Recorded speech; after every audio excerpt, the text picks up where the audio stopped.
You know, every single one of us has a lie running on a loop inside our head.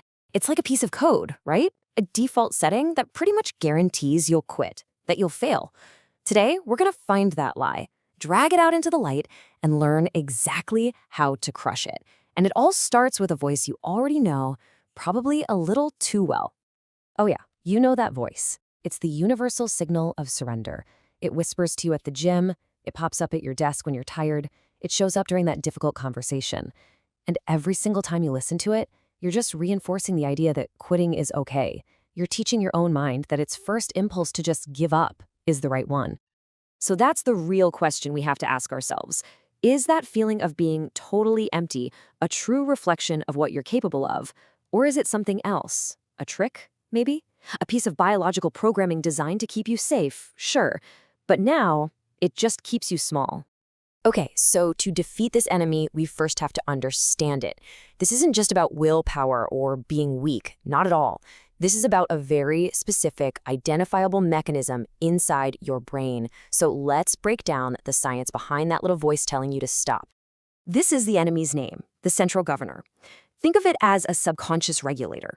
It's a safety feature left over from our evolutionary past.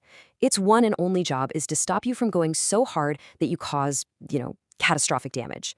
The problem is, its definition of damage is now the biggest thing standing in your way. Let's use an analogy. Your body is like this high-performance engine, capable of just incredible output. But your central governor? It's like a panicked mechanic who sees the temperature gauge tick up one tiny degree and immediately slams on the brakes, terrified the whole thing's gonna blow. It's basically a liar, and it's operating on fear, not on facts. And you know what? The data proves the governor is lying. It's not just a theory.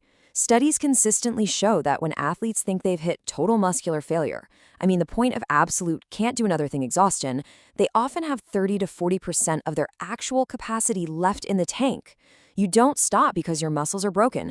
You stop because your brain hit the emergency brake way too early. So, here's the crucial takeaway. A feature that was once designed for survival out in the wild has become a bug in the modern world. For anyone who operates on just feelings, on motivation, on waiting to feel like it, well, this internal governor is a prison. It keeps you comfortable, sure, but it also keeps you weak and mediocre. So how do you fight back, right? How do you rewrite this code? Well, you don't fight it with more motivation or just positive thinking. You fight it with cold, hard discipline and very intentional effort. Let's get into the protocol. Here it is, the 3-step process to seize command from the governor. And it's not about feeling good, it's about being effective. First, you've got to find a powerful reason to change. Second, you stop listening to its propaganda. And third, you send it a new, painful, direct command. Let's start with step 1. Look, hope is flimsy. Motivation fades, we all know that. But a deep, genuine disgust for where you are, for the body you have, for the bank account you have, that is a clean, powerful fuel. You have to look at the life the governor is protecting you into and decide, no, this is completely unacceptable.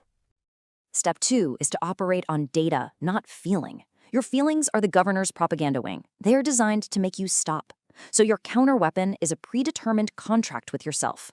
You don't feel like doing 15 reps. You do 15 reps because the contract says so. The plan is sacred. The feeling? The feeling is totally irrelevant. Now, this is maybe the most critical step of all. This is how you actively rewire the system. When that voice screams at you to stop, you deliberately and intentionally go one step further. One more rep, one more minute of work, one more phone call, just one. This single, painful, deliberate overextension, this little +1, is a direct message to the central governor. It's like a small jolt of electricity to its control panel.